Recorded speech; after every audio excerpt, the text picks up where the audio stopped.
নামাজকে পড়তে বলা হয় নাই, কোরআন শরীফে বলা হয়েছে নামাজ কায়েম করো। কি বলা হয়েছে কন্ত দেখি? নামাজ কায়েম করো, নামাজ পড়ো। এই কথা কিন্তু কোরআন শরীফে কোনো জায়গায় আছে নাকি? এখন কায়েম করা কারে বলে? একটা গুরুত্বপূর্ণ আরেকটি বিষয়, নামাজ কায়েম করতে বলা হয়েছে। কায়েম কি? কায়েমটা হচ্ছে দৃষ্টান্ত স্বরূপ বলা যায় যে জিনিসটা সমাজে প্রতিষ্ঠিত আছে ওইটারে বলে কায়েম হওয়া, আর যেটা প্রতিষ্ঠিত নাই ওটা কায়েম নাই। কায়েম মানেই হলো প্রতিষ্ঠিত থাকা। যেমন আমাদের দেশে, আমাদের সমাজে নারী পুরুষ শিশু বৃদ্ধ সকলেই কাপড় পরা, শাড়ি পরা, লুঙ্গি পরা, এই কাপড় পরাটা কায়েম আছে, প্রতিষ্ঠিত আছে না নাই?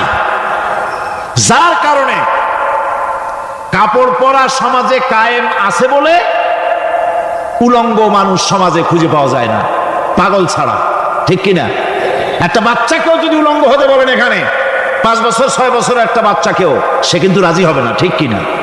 যেহেতু কাপড় পরা সমাজে প্রতিষ্ঠিত আছে সেহেতু উলঙ্গ মানুষ পাওয়া যায় না, কাপড় পরাটাই এখানে প্রতিষ্ঠিত। সুতরাং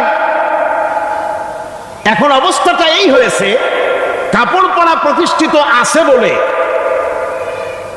কোন উলঙ্গ মানুষ এসে যদি এই মঞ্চে দাঁড়ায় আর বলে আমাকে একটু বক্তৃতা করতে দেন, আপনারা কি করবেন? মঞ্চে তো উঠতেই দিবেন না। উলঙ্গ মানুষ যদি কোনো চাকরি নিতে যায় ইন্টারভিউতে, তাকে লাইনে দাঁড়াইতে দেবে? দেবে না। এমনকি উলঙ্গ হয়ে যদি বাড়িতে প্রবেশ করে তার বউ দূর দূর করে তাড়ায় দেবে। ঠিক কিনা? যেহেতু সমাজের ভিতরে কাপড় প্রতিষ্ঠিত আছে সেই জন্য এই উলঙ্গ মানুষ পাওয়া যায় না। অনুরূপভাবে নামাজ যদি প্রতিষ্ঠিত হতো সমাজের ভিতরে, তাহলে বেনামাজি খুঁজে পাওয়া যেত না। চাকরি করতে গেলে সেখানে নামাজ মানদণ্ড হয়ে যেত, নামাজ পড়ে কিনা তা দেখে নেওয়া হতো। বেনামাজি লোক পাওয়াই যেত না যদি প্রতিষ্ঠিত থাকতো। প্রথম প্রশ্নই হতো তুমি নামাজ পড়ো কিনা। ইলেকশনে যদি একজন উলঙ্গ মানুষ এসে দাঁড়ায়, ভাইরা এবার আমার বোতল মার্কা বাক্স, উলঙ্গ মানুষ এসে ভোটে দাঁড়াইছে, আপনারা ভোট দিবেন? দিবেন। ওইটা কাপড় প্রতিষ্ঠিত আছে বলে, লুঙ্গি প্রতিষ্ঠিত সমাজে আছে বলে উলঙ্গ মানুষকে আপনি ভোট দিবেন না। নামাজ যদি প্রতিষ্ঠিত থাকতো সমাজে, বেনামাজি মানুষ যদি এসে মঞ্চে দাঁড়ায়া যতই বলতো আমি ক্ষমতায় গেলে এই করব সেই করব, নামাজ প্রতিষ্ঠিত থাকলে পরে বেনামাজিরে কেউ ভোট দিত না। নামাজ যদি প্রতিষ্ঠিত থাকতো তাহলে অফিসের অফিসার তো দূরের কথা, বেনামাজি অফিসের ঝাড়ুদারের চাকরিও তার কিসমতে যুক্ত না, যদি নামাজ প্রতিষ্ঠিত থাকতো। এর নাম হলো নামাজ কায়েম হওয়া। নামাজ কায়েম থাকলে এই অবস্থার সৃষ্টি হতো। এই জন্য আল্লাহ পাক বলেছেন নামাজকে কায়েম করতে হবে। নামাজ হবে সব ভালো কাজের মানদণ্ড। সমস্ত ভালো কাজের মানদণ্ড কি? নামাজ। নামাজ আমাদেরকে বড় রকমের শিক্ষা দেয়। কি শিক্ষা দেয়? নামাজ আমাদের শিখায় ঐক্য আর ভ্রাতৃত্ব। ভ্রাতৃত্বের আর ঐক্যের শিক্ষা দেয়। এক নেতার আনুগত্য করা শিখায়। জামাত যত বড় হোক, ইমাম হবে কয়জন? একজন ইমাম হবে। আর এই ইমাম মানে কি? নেতা। ইমাম মানে কি? নেতা নির্বাচন শিখায় নামাজে। নেতা নির্বাচন কে শিখায়? নামাজ শিখায়। বোঝেন খুব ভালো করে। কিভাবে? মনে করুন চট্টগ্রাম শাহী মসজিদে ইমাম প্রয়োজন। এখন সেই ইমাম নেওয়ার জন্য ইন্টারভিউ কল করা হলো, বিজ্ঞাপন দেওয়া হলো পত্রিকায়। অনেক আলেম আসলেন, ইন্টারভিউ বোর্ডে যারা বসলেন তারা ইন্টারভিউটা কিভাবে নেবেন? যার মাথার চুল লম্বা বেশি তার ইমামতি দেওয়া হবে, যার লুঙ্গিটা পায়ের গিরার তলে তারে দেওয়া হবে, যার মোষটা মুখের মধ্যে গিয়া ঢুকছে, হাসি দিলে বুঝাই যায় না হাসে না কান্দে, তারে দিবে।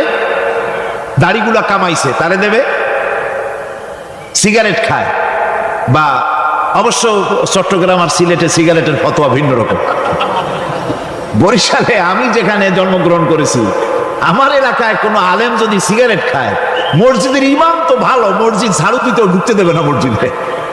এটা এই এলাকার এক রকমের কায়দা। আমি তার ব্যাপারে কথা নাইবা বললাম। তো আপনারা খুঁজে দেখবেন সে সিনেমা দেখে নাকি, মিথ্যা কথা বলে নাকি, বউ পর্দায় থাকে নাকি। এগুলি মাইক্রোস্কোপ যন্ত্র দিয়ে ইমামের মাথা থেকে পা পর্যন্ত দেখবেন কিনা কন। আচ্ছা এবার কোন তো দেখি, এই ইমাম সাহেব ইমামতি করবে কতজন লোকের? 500, 1000, শাহী মসজিদে ধরেন 5000 লোক হইল, 5000 লোক, 5000 লোকের ইমাম নির্বাচনের সময় পা থেকে শুরু করে মাথা পর্যন্ত দেখেন, এমনকি বউ পর্যন্ত। বৌমনি আনিয়ে দেখেন না, পর্দা থাকে কিনা এইটা আপনারা দেখেন, ঠিক কিনা? এ খবরটা নেন। 5000 লোকের একটা ইমাম বানাতে গিয়ে মাইক্রোস্কোপ যন্ত্র দিয়ে দেখেন মোষ কেমন, দাড়ি কেমন, চুল কেমন, পাও কেমন, হাত কেমন, হাতে নখ লম্বা কিনা, দাঁতে ছাতা কিনা, বউ পর্দায় থাকে কিনা, মিথ্যা কথা কয় কিনা, এত দেখেন। আর যখন নির্বাচন আসে তখন 2.5 থেকে 3 লক্ষ মানুষের জন্য একজন এমপি নির্বাচিত হয়। সেই ইমামকে বাছাই করার জন্য নামাজ পড়ে কিনা, জিনাকার কিনা, মদখোর কিনা, সুদখোর কিনা, ঘুষখোর কিনা, বদমাশ কিনা বাছাই করা হয় না।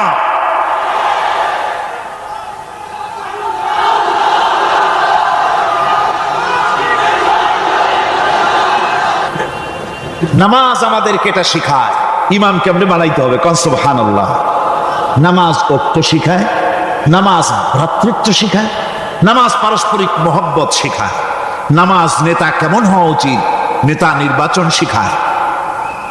আবার নেতা ভুল করলে তার ভুল বলা যাবে না, এরকম হতে পারবে না।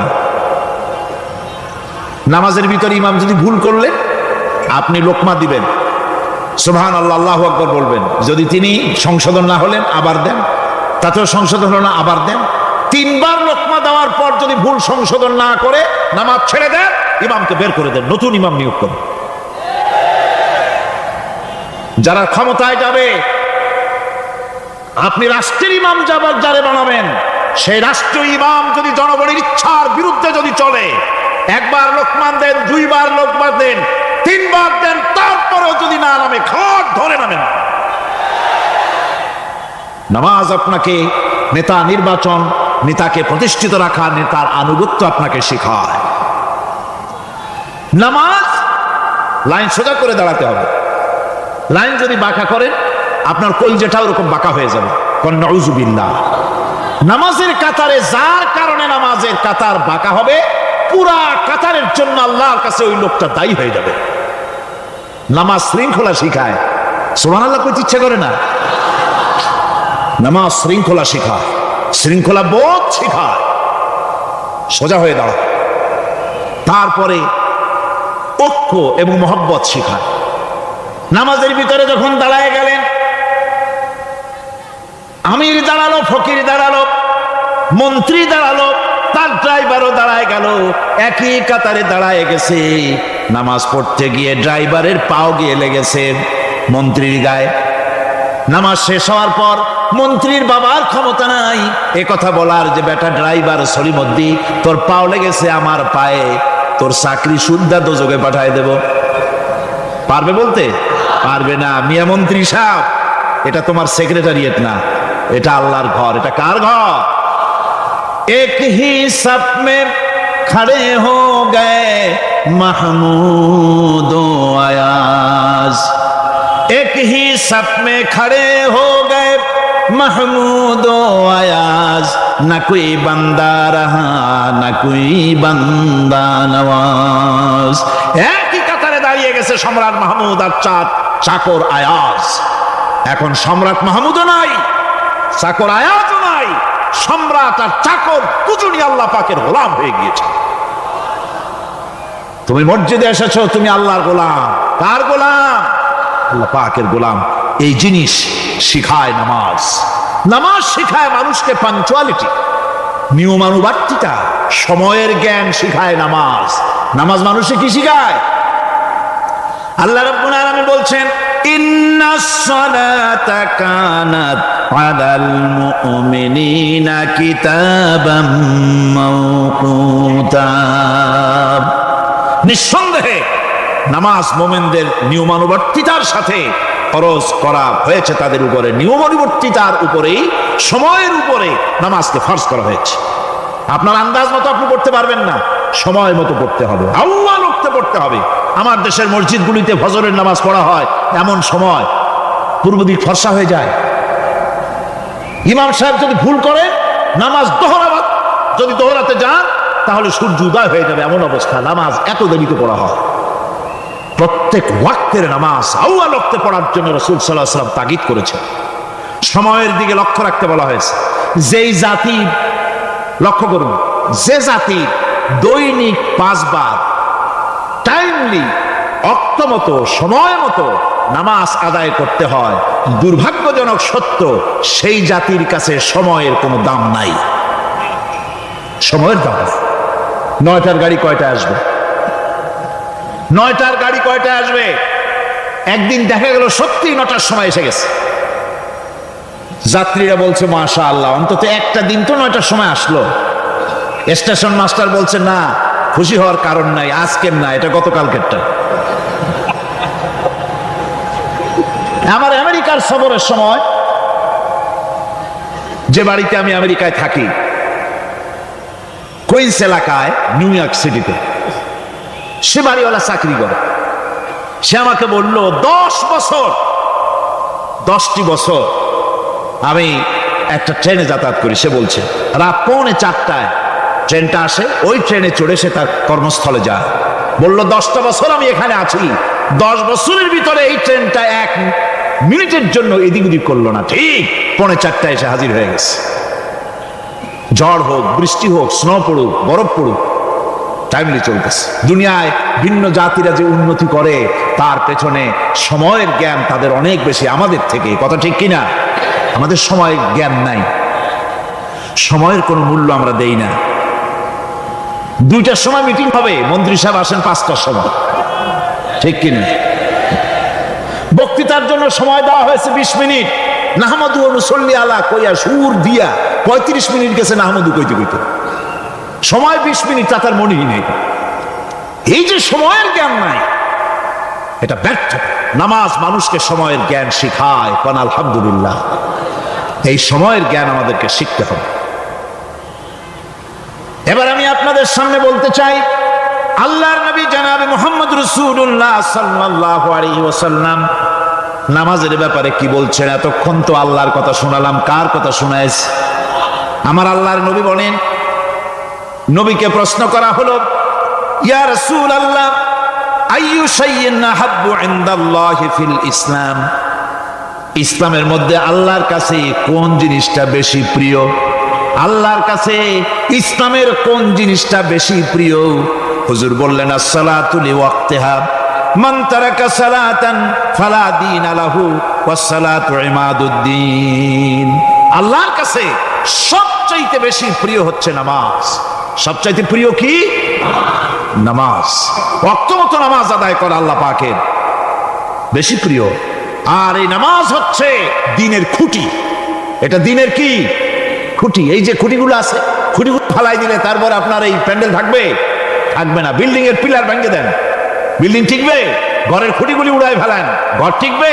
টিকবে না। দ্বীনের খুঁটি হচ্ছে নামাজ। লা দীনা লিমান লা সালাতা লাহু, যার কাছে দ্বীন নাই, যার কাছে নামাজ নাই, তার কাছে কি নাই? দ্বীন নাই, ঈমান নাই।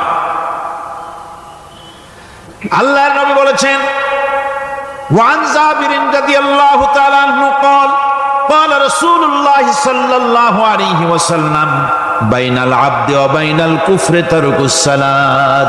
আল্লাহ পাকের নবী বলেন, আল্লাহর বান্দার মুমিন, আল্লাহর বান্দার কাফের, দুইজনের মধ্যে পার্থক্য হলো, যে ব্যক্তি নামাজ পড়ে সে আল্লাহর গোলাম, যে নামাজ পড়ে না সে কাফের হয়ে গেল। যে নামাজ পড়লো না সে কাফের হয়ে গেল। মান তারাকা সালাতান মুতাআম্মিদান ফাকাদ কাফারা, যে ব্যক্তি ইচ্ছে করে নামাজ ছেড়ে দিল সে কাফের হয়ে গেল। বলেন নাউযুবিল্লাহি মিন যালিক। এই জন্য নামাজ আদায় করা বাধ্যতামূলক প্রত্যেকটি মুসলমানের জন্য।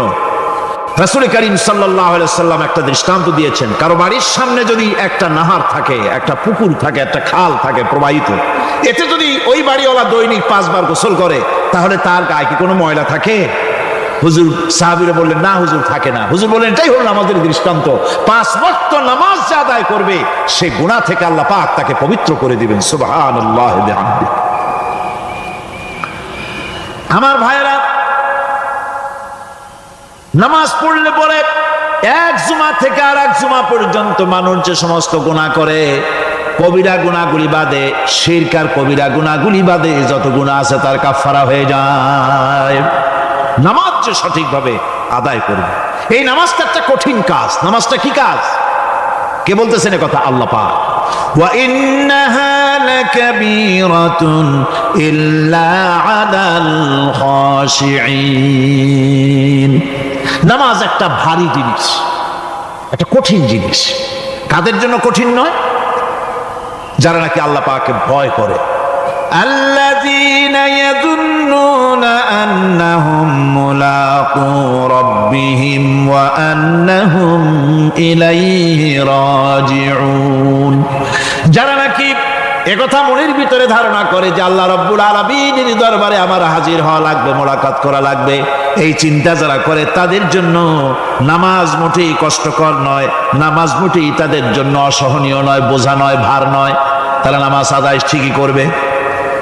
এই জন্যে বিবি বাল বাচ্চা সকলকে নামাজের জন্য তাগিদ করতে হবে। যত ভাই এখানে এসেছেন নিজেরা পড়বেন, বিবি বাল বাচ্চাকে তাকিদ করবেন। আল্লাহ পাক বলছেন ওয়ানজির আশীরাতাকাল আকরাবিন। তোমার নিকটবর্তী যারা আছে তাদেরকে তুমি আল্লাহর ভয় দেখাও, নামাজের জন্য তাদেরকে বলো, আল্লাহর ভয় তাদের অন্তঃকরণের মধ্যে সৃষ্টি করে দাও। আর এই নামাজ পড়তে হবে জামাতের সাথে। নামাজ পড়তে হবে কিছুর সাথে? জামাতের সাথে। রাসূল করিম সাল্লাল্লাহু আলাইহি ওয়াসাল্লাম বলছেন, হুজুরের কাছে, আল্লাহর নবীর কাছে হযরতে আবু হুরায়রা রাদিয়াল্লাহু তাআলা আনহু হাদিসটি বর্ণনা করেছেন। হুজুরের কাছে একজন অন্ধ লোক এলো। সেই অন্ধ লোক এসে বললেন, হুজুর আমি তো চোখে দেখি না, জামাতের যে গুরুত্বের কথা আপনি বললেন, আমাকে কি রুখসত দেওয়া যায় নাকি? আমি অনেক সময় সাথী সঙ্গী পাই না, আমাকে কি রুখসত দেওয়া যায় নাকি? হুজুর বললেন হ্যাঁ, তোমাকে রুখসত দেওয়া গেল। অন্ধ যখন হেঁটে যাচ্ছিলেন নবীজি তাকে আবার ডাকলেন, ডেকে জিজ্ঞেস করলেন, অন্ধ নামাজের মসজিদের আজান কি তোমার কানে যায়? বলে হ্যাঁ আমি আজান শুনি। হুজুর বললেন আজানের জবাব দিবা, মসজিদে এসে জামাতে নামাজ পড়বা। একজন অন্ধকে রুখসত দেওয়া হয় নাই। মসজিদে আজান শোনার পর ঘরে বসে যদি নামাজ আদায় করেন নামাজের হক আদায় হবে না। হুজুর সাল্লাল্লাহু আলাইহি ওয়াসাল্লাম বলেছেন, মসজিদে আজান হওয়ার পর যে ব্যক্তি ঘরে বসে নামাজ পড়ে, আমার ইচ্ছা হয় ঘরটা আগুন দিয়ে জ্বালায় দেই। কে বলতেছেন? রাহমাতুল লিল আলামিন, রাহমাতুল লিল আলামিন বলতেছেন। ঘরের মধ্যে যদি মেয়ে লোক আর বাচ্চারা যদি না থাকতো তাহলে আমার ইচ্ছা হয় আমি বলি আগুন দিয়ে ঘরটারে জ্বালায় দাও। এই ঘরের মহব্বতেই তো সে বাইর হয় না। নামাজের এত বড় গুরুত্ব দেওয়া হয়েছে। আমার বন্ধুগণ, এই নামাজের জামাতি আল্লাহর নবী জীবনের শেষ নামাজ জামাতে আদায় করেছেন। জীবনের শেষ নামাজটাও জামাতে আদায় করলেন। তখন তার এমন অবস্থা, এত অসুস্থ, দাঁড়াতে পারেন না, হাঁটতে পারেন না। দুইজন সাহাবীর কাঁধের উপরে ভর করে তারপরে বহু কষ্ট করে মসজিদে গিয়ে নামাজ আদায় করেছেন। খুতবা দিয়েছেন, বললেন, খুতবা দিতে গিয়ে বললেন, আজ থেকে মসজিদে নববীর চতুর্দিকের সকলের দরজা বন্ধ হয়ে যাবে, শুধু আবু বকরের দরজাটা খোলা থাকবে। আল্লাহর নবী বললেন, আল্লাহ রাব্বুল আলামিন এই পৃথিবীতে তার এক বান্দাকে জাগতিক সব সম্পদ দিতে চেয়েছিলেন, কিন্তু সে বান্দা সব জাগতিক সম্পদকে উপেক্ষা করে মাবুদের সঙ্গে দেখা করা বেশি জরুরি, বেশি পছন্দ মনে করেছেন। এতটুকুন কথা নবীজি বললেন, কেউ কিছু বুঝলো না। হযরতে আবু বকর রাদিয়াল্লাহু তাআলা আনহু হুজুরের এই কথা শুনে কাঁদতে কাঁদতে তিনি অস্থির হয়ে যাচ্ছেন। সাহাবীরা চিন্তা করলেন, হুজুর কার না কার কথা বলেছেন, তাতে কান্নার কি আছে? বয়োবৃদ্ধ, জ্ঞান বৃদ্ধ হযরত আবু বকর রাদিয়াল্লাহু তাআলা আনহু বুঝতে পেরেছেন এই পৃথিবীর সব সম্পদ তো আল্লাহ হুজুরকেই দিতে চেয়েছিলেন। তিনি সমস্ত সম্পদকে উপেক্ষা করে তার মাবুদের সঙ্গে দেখা করার জন্য প্রস্তুতি নিয়েছেন। তার মানে হলো আল্লাহর নবী বিদায় হয়ে যাবেন, আমরা নবী থেকে এতিম হয়ে যাব। নবীজি ঘরের মধ্যে প্রবেশ করলেন, প্রচন্ড জ্বর এলো। এই প্রচন্ড জ্বর নিয়ে তিনি শুয়ে আছেন, কখনো বেহুশ কখনো হুশ। এর মধ্যে সারা আযান হয়ে গেল। সাহাবীরা বহুক্ষণ অপেক্ষা করে হযরত আবু বকরের ইমামতিতে নামাজ শুরু করলেন। হুজুরের হুশ এলো, প্রশ্ন করলেন আয়েশা রে, এখন কোন সময়? হযরত আয়েশা বলেন, ইয়া রাসূলুল্লাহি, মসজিদে নববীতে নামাজ শুরু হয়ে গেছে। সাহাবীরা অনেকক্ষণ অপেক্ষা করে আমার বাবার ইমামতিতে নামাজ পড়তেছে সবাই, কিন্তু সাহাবীরা কেঁদে কেঁদে নামাজের মধ্যেই কাঁদতে কাঁদতে অস্থির হয়ে যাচ্ছে। তাদের মনের ধারণা হয়েছে নবীজির পেছনে নামাজ পড়ার কিসমত থেকে তারা মাহরুম হয়ে গেল। নবীজি বলেন, আয়েশা দরজা খুলে দাও আর আমার মাথাটা একটু উঁচু করে ধরো, আমি একটু নামাজের দৃশ্যটা দেখি। দরজা খুলে দেওয়া হলো, নবীজির মাথা উঁচু করে ধরা হলো। নামাজের জামাতের দৃশ্য দেখে নবীজি আবার শুয়ে পড়লেন। হযরত আয়েশা লক্ষ্য করে দেখেন নবীজির দুই চোখের কোনা দিয়া পানি পড়তেছে।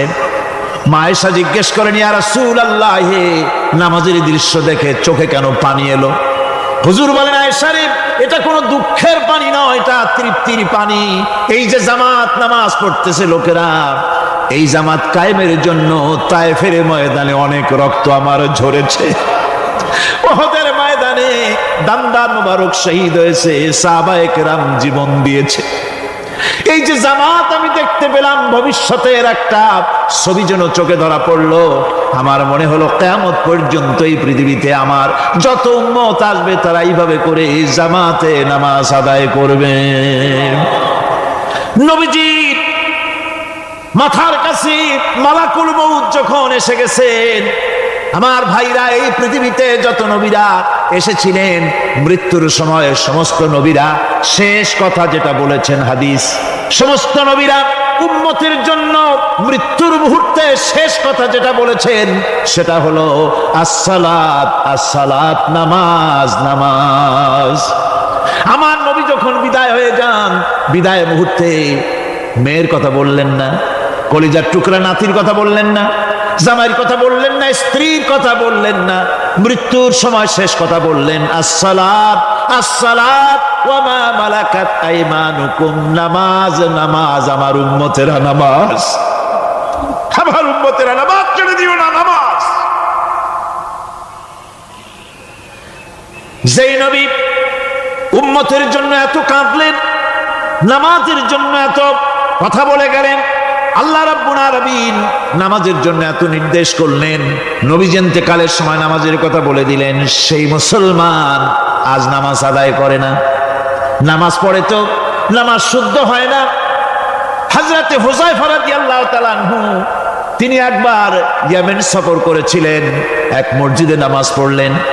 একজনকে তিনি নামাজ পড়তে দেখলেন, নামাজ পড়তে দেখে তিনি অপেক্ষা করলেন। লোকটার নামাজ হয়ে যাওয়ার পর তিনি প্রশ্ন করলেন, আল্লাহর বান্দা, তুমি কতদিন এরকমের নামাজ পড়তেছ? তিনি বললেন, প্রায় 40 বছর তো হবে আমি এরকম নামাজ পড়তেছি। হযরতে হুযায়ফা বলেন, তুমি কি আমারে চেনো? কয়, না, চিনি না। হযরত হুযায়ফা বললেন, আল্লাহর বান্দা শোনো, আমি হচ্ছি আল্লাহর নবী মুহাম্মদুর রাসূলুল্লাহ সাল্লাল্লাহু আলাইহি সাল্লামের সাহাবী হুযায়ফা। ও আল্লাহর বান্দা, তুমি যেভাবে নামাজ পড়েছো এইরকম যদি 40 বছর নামাজ পড়ে থাকো, আল্লাহর কসম করে বলি, নবীজি যে নামাজ শিখাইছেন তোমার সে নামাজ হয় নাই। রাসূলুল্লাহ নামাজ হয় নাই, নামাজ পড়লেই হবে না। রাসূলুল্লাহ বলেছেন, সাল্লু কামা রাআইতুমুনি উসাল্লি, নামাজ পড়ো সেইভাবে যেভাবে আমারে পড়তে দেখো। বিশ্বাস করুন ভাইরা, নামাজ যদি না হয়, হরতাল করিয়া, মিছিল করিয়া, বিক্ষোভ করিয়া, যে কোনো আন্দোলন করে ইসলামকে বিজয়ী করা যাবে না যতক্ষণ পর্যন্ত নামাজ সহি না হবে। নামাজ হচ্ছে ফাউন্ডেশন, নামাজ নাই কিচ্ছু নাই। ঠুকঠাক করে 2টা সেজদা দিয়ে উঠে যাবেন, আপনার ইসলামী আন্দোলনের 4 পয়সার দাম নাই। নামাজ আগে, জিহাদের ময়দানেও নামাজ, যেখানে আছেন ওখানেই নামাজ পড়তে হবে, আর তা পড়তে হবে আদবের সাথে, মুহাব্বতের সাথে। আপনারা বিরক্ত হচ্ছেন না তো? হাদিস শরীফ থেকে শোনাচ্ছি, আল্লাহর নবী এক জিহাদ থেকে ফিরে এসেছেন, রাত কাটাচ্ছেন, শিবির তাবু গেড়েছেন, কয়েকজনকে পাহারার দায়িত্ব দিলেন রাতের বেলায় পাহারা দিতে। বাই রুটেশন, দুইজন ঘুমাবে, দুইজন পাহারা দেবে। দুইজনের ভাগ্যে পাহারা পড়লো রাত 12টার পরে, পাহারা দিতেছেন। দুইজনের একজন বলল, দুইজন জেগে না থেকে আমরা একজন ঘুমাই, একজন পাহারা দেই, কোনো অসুবিধা হলে আমার উঠায় দিও। বলে ঠিক আছে। একজন ঘুমায় গেল, একজন পাহারা দিতেছে। তিনি আবার মনে করলেন খামোখা দাঁড়ায় না থেকে সময়টা নামাজের মধ্যে কাটায় দেই। তিনি নামাজ পড়া শুরু করে দিলেন। দুশমন এসে গেছে। দুশমন দূরে দেখতেছে, একটা গাছের মতো দেখা যায়, অন্ধকারে মানুষ না গাছ বোঝার জন্য তীর নিক্ষেপ করলো। তীরটা এসে তার বাম হাতের ভিতরে বাহুতে ঢুকে গেল। নামাজ ছাড়লেন না। এরপরে দুশমন আর একটা তীর মারলো, সেই তীর তার ডান বাহুতে লেগে গেল। সাহাবী তাড়াতাড়ি রুকুতে গিয়ে নামাজ আদায় করলেন। আর ওই দুশমন বুঝতে পারলো যেটা মানুষ। দুশমন দৌড় দিল। নামাজ শেষ করে সাথীকে উঠালেন। সাথী উঠে দেখে দুই দিকে দুই তীর বসানো। ভাই, তোমার গায়ে তীর কেন? বললেন, আপনি যখন ঘুমায় গেলেন আমি ভাবলাম খামোখা দাঁড়ায় থেকে সময় নষ্ট না করে সময়টা নামাজের মধ্যে কাটাই। নামাজ পড়তেছিলাম, তীর আসতো বাম দিকে, কিন্তু নামাজে এত মজা পাচ্ছিলাম তেলাওয়াতে, তীর ঢুকেছে আমি খেয়াল করি নাই। আবার আর একটা তীর ঢুকেছে আমি খেয়াল করি নাই। দ্বিতীয় তীরটা যখন ঢুকলো মনে মনে ভাবলাম তৃতীয় আর একটা তীর এসে যদি আমার বুকের মধ্যে ঢুকে যায় আর আমি যদি শহীদ হয়ে যাই, নবীজি আক্রান্ত হয়ে যাবেন, এই চিন্তা না আসলে জীবন গেলেও নামাজ ছেড়ে দিতাম না। আবার জীবনটা গেলেও নামাজ ছেড়ে দিতাম না, এত মজা লাগতেছে। নামাজ, নামাজ, এই নামাজ হচ্ছে মুসলমানদের সবচেয়ে বড় জিনিস। নামাজ হয় না, নামাজ যত পড়া হয় অধিকাংশ নামাজ হয় না। নামাজের ভিতরে তাদিল আর কান, তাদিল করা ওয়াজিব। যতক্ষণ দাঁড়িয়ে থাকবেন, রুকুতে থাকবেন, যতক্ষণ দাঁড়ায় থাকবেন ততক্ষণ অন্তত এক তাসবিহ পরিমাণ তো বটেই। যদি তা না হয়, রুকুত থেকে দাঁড়ালেন, সেজদায় চলে গেলেন, ওয়াজিব তরক হলো। সেজদা দিলেন না, নামাজ ফাসেদ হয়ে গেল, নষ্ট হয়ে গেল। এটা পাগলামি না। নামাজ সহিভাবে আদায় করতে হবে। নামাজ থেকে দাঁড়াবেন, রুকুত থেকে দাঁড়ায় গেলেন, বলবেন রব্বানা লাকাল হামদ। কোন রব্বানা লাকাল হামদ হামদান কাসীরান তাইয়িবান মুবারাকান ফিহি। একজন সাহাবী এই দোয়াটা পড়ছিলেন। নামাজ শেষ করে আল্লাহর নবী প্রশ্ন করলেন, নামাজের ভিতরে অতিরিক্ত এই কথাগুলি কে বলেছো? সাহাবী ভয় পেয়ে গেলেন। ভয় ভয় তিনি বললেন, হুজুর আমি বলেছি। হুজুর বললেন, তুমি জানো না আমি নবী, তুমি নবী না, আমি যা দেখি তুমি দেখতে পাও না। তুমি যখন এই দোয়াটা পড়তেছিলেন আমি লক্ষ্য করেছিলাম আল্লাহর রহমতের ফেরেশতারা প্রতিযোগিতা করতেছিল তোমার আমল নামায় কে কত বেশি নেকি লিখবে। রুকুতে দাঁড়ায়া এটা পড়বেন, সেজদায় চলে যাবেন, দুই সেজদার মাঝখানে ততক্ষণ বসে থাকবেন যতক্ষণ একটা সেজদার ভিতরে ছিলেন। পড়বেন আল্লাহুম্মা গফিরলি ওয়ারহামনি ওয়াহদিনি ওয়াআফিনি ওয়ারযুকনি। নামাজের মধ্যে দোয়া করতেছেন, আল্লাহ আমারে ক্ষমা করে দাও। এসব দোয়া সব হুজুরের। আমাকে ক্ষমা করো, আমাকে হেদায়েত দাও, আমাকে সুস্থ করো, আমাকে রহম করো, আমাকে রিজিক দাও। কাউ সুবহানাল্লাহ। নামাজের ভিতরে দোয়া কবুলের সময়, নামাজের সেজদার ভিতরে দোয়া কবুল হয়। এইভাবে করে রাসূল করিম সাল্লাল্লাহু আলাইহি ওয়াসাল্লামের নামাজটা কেমন হাক্কানি উলামাদের কাছ থেকে জেনে নেবেন। যেহেতু হুজুর বলেছেন সাল্লু কামা রাআইতুমুনি উসাল্লি, নামাজ পড়ো সেইভাবে যেভাবে আমাকে পড়তে দেখো। নামাজের ভিতরে একাগ্রতা লাগবে, ভালোবাসা লাগবে, ভয় লাগবে, মুহাব্বত লাগবে। পরিপূর্ণ সময় নিয়ে শান্তিপূর্ণভাবে নামাজ পড়তে হবে। আর যত তাড়াহুড়া সব হচ্ছে নামাজের মধ্যে, ঠিক কিনা ভাইরা? রাসূল করিম সাল্লাল্লাহু আলাইহি ওয়াসাল্লামের যে নামাজ, হুজুর যেভাবে নামাজ পড়েছেন হাদিসে যা পাওয়া যায়, হাদিসে বুখারীতে সব আছে, দেখে নেবেন, সেইভাবে নামাজটা আদায় করে নেবেন। কিয়ামতের দিন আল্লাহ রাব্বুল আলামিন সর্বপ্রথম বান্দাকে প্রশ্ন করবেন কি? বুখারী শরীফে এসেছে عن أبي هريرة رضي الله تعالى عنه قال سمعت رسول الله صلى الله عليه وسلم يقول إنما يحاسب به العبد يوم القيامة من عمله صلاته বুখারী শরীফের হাদিস আল্লাহ রাব্বুল আলামিনের নবী বলেন হযরত আবু হুরায়রা হাদিস খানা বর্ণনা করেছেন তিনি বলেন যে আমি রাসূলের মুখে শুনেছি কিয়ামতের দিন আল্লাহ রাব্বুল আলামিন সর্বপ্রথম তার বান্দার কাছে প্রশ্ন করবেন বান্দা নামাজ আদায় করেছিলি কিনা নামাজ সর্বপ্রথম প্রশ্ন যেরকম সর্বপ্রথম প্রশ্নটা কি নামাজ এই নামাজ আপনার বাচ্চাদেরকে যখন 7 বছর বয়স হবে নামাজের হুকুম করবেন 10 বছরে নামাজ না পড়লে প্রহার করতে বলা হয়েছে নামাজের জন্য কড়াকড়ি করতে হবে পুরুষ নারী মেয়েদের মাসের ভিতরে কখনো কখনো তাদের যে সমস্ত মাসলা মাসাইল আছে সেই অনুযায়ী কখনো তাদের ক্ষমা আছে বাকি তাদের নামাজ পড়তে হবে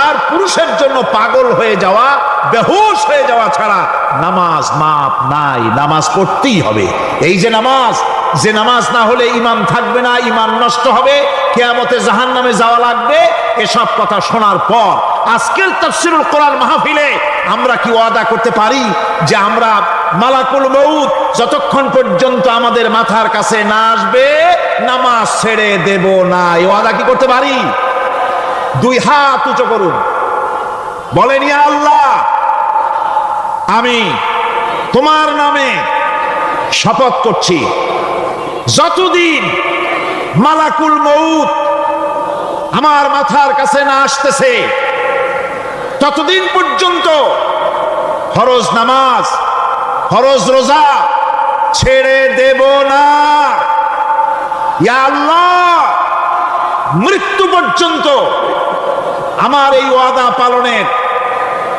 তৌফিক আমাকে দান করো আমিন আল্লাহ পাক আমাদের এই ওয়াদা মঞ্জুর করুন জোরে কোন আমিন আলোচনা শেষ পর্যায়ে এখন আমরা মুনাজাতের দিকে যাব দাঁড়ানো ভাইয়েরা সবাই বসেন মুনাজাতের শরীক হন আল্লাহ রাব্বুল আলামিন নামাজের জন্য আমাদেরকে দোয়া শিখাই দিয়েছেন কোন সুবহানাল্লাহ কে শিখাইছেন দোয়া আল্লাহ পাক দোয়া শিখালেন রব্বি জাআলনি মুকিমাস সালাতি ওয়া মিন যুররিয়াতি রব্বানা ওয়া তাকাব্বাল দুআ আয় আল্লাহ আমারে আমার বিবি বাল বাচ্চারে নামাজের উপরে প্রতিষ্ঠিত করো আল্লাহ তুমি দয়া করে দোয়া কবুল করো জোরে কোন আমিন এ দোয়া আপনারাও করবেন আমিন আল্লাহুম্মা আমিন রব্বানা যালামনা أنفسنا وإن لم تغفر لنا وترحمنا لنكونن من الخاسرين ربنا لا تزغ قلوبنا بعد إذ هديتنا وهب لنا من لدنك رحمة إنك أنت الوهاب سبحان ربك رب العزة عما يصفون وسلام على المرسلين الحمد لله رب العالمين وجعل آخر كلمتنا عند الموت لا إله إلا الله محمد رسول